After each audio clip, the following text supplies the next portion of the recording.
오늘은 그리스 사람이 등장합니다. 헬라인이라고 하죠. 이 헬라인이라고 하는 것은 헬라 문화권에서 온 이방인들을 말합니다. 이스라엘 땅이 아닌 다른 나라에서 살다가 예수님을 이제 만나러 온 사람들입니다. 헬라 문화권에서 살고 있던 사람들이 예수님을 만나러 예루살렘에 왔습니다.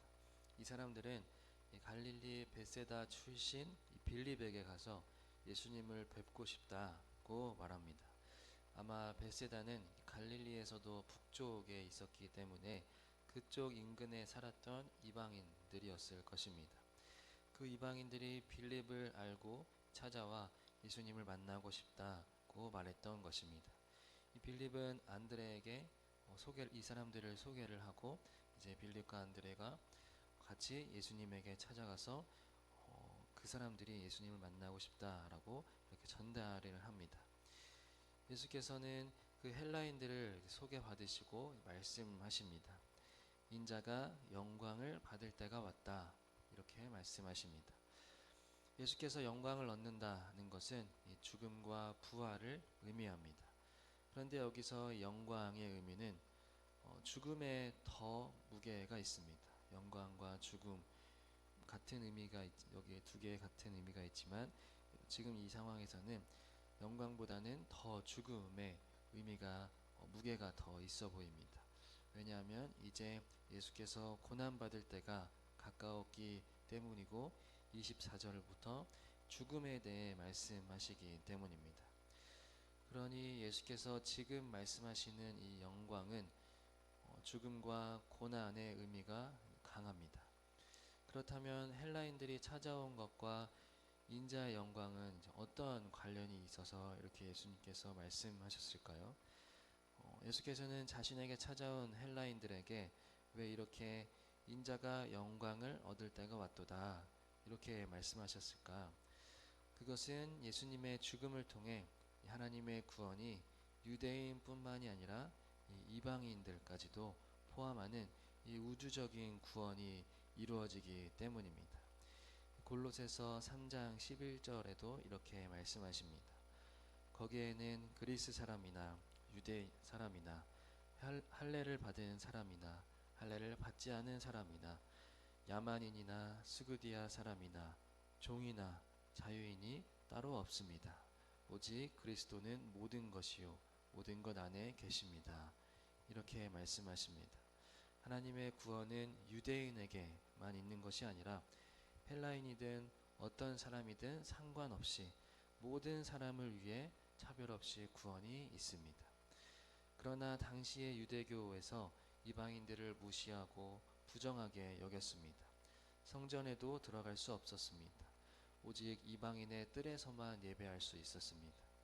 그러나 이제 건물이 아닌 참된 성전이 되신 예수께서 자신을 내어드림으로 누구든지 예수님을 통해 진정한 예배를 드릴 수 있게 되었습니다. 예수님을 믿으면 누구든지 예배를 드릴 수 있고 주님 앞에 하나님 앞에 나아갈 수 있다는 것입니다.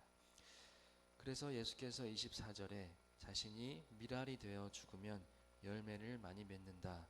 이 말씀은 유대인과 헬라인 모든 사람을 위해 자신이 죽음으로 많은 열매를 맺는다고 말씀하신 것입니다. 예수께서 미랄이 되셔서 유대인뿐만이 아니라 유대인만을 위한 미랄이 되시는 것이 아니라 모든 사람을 위한 이방인들도 포함한 누구에게나 주어진 영생의 열매가 되신 것입니다. 예수께서 미랄이 되셔서 땅으로 내려와 죽으셨습니다. 그 씨앗의 열매는 사람을 가리지 않는 것입니다.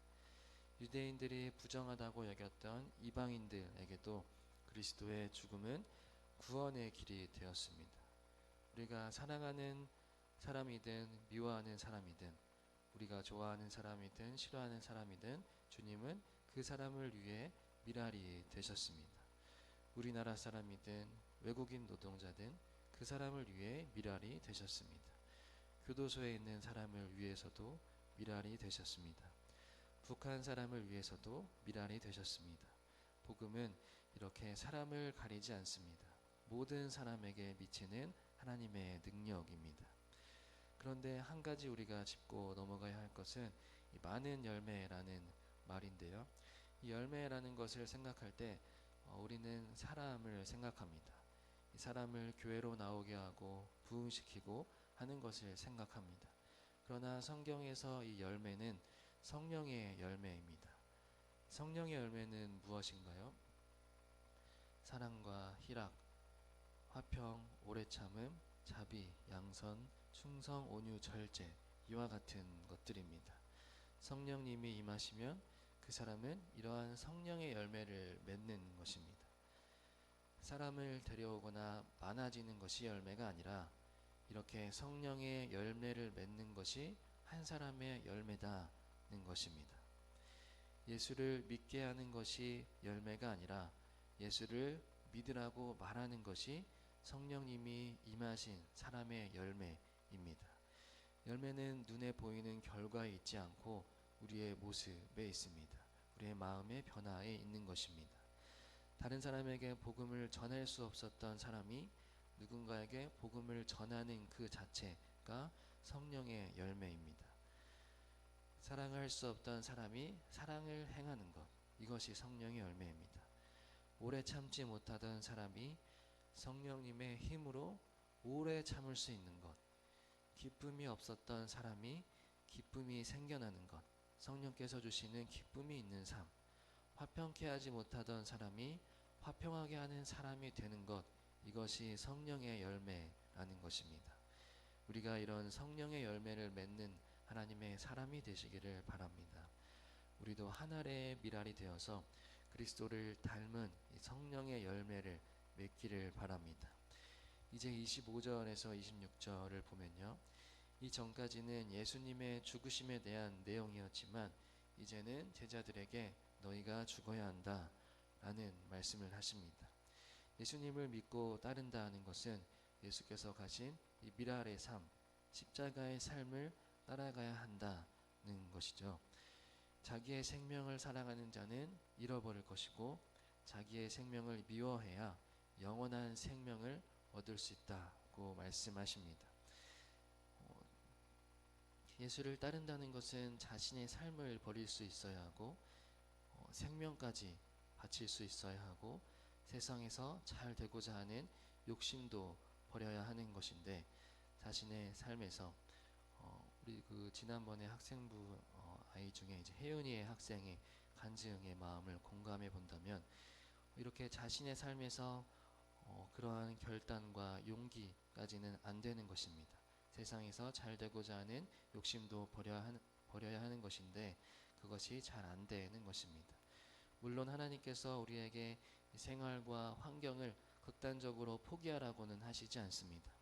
그래서 공부를 열심히 해서 하나님을 위해 쓰임받고자 하고 우리가 돈을 번 것으로 하나님을 위해 사용하고자 합니다.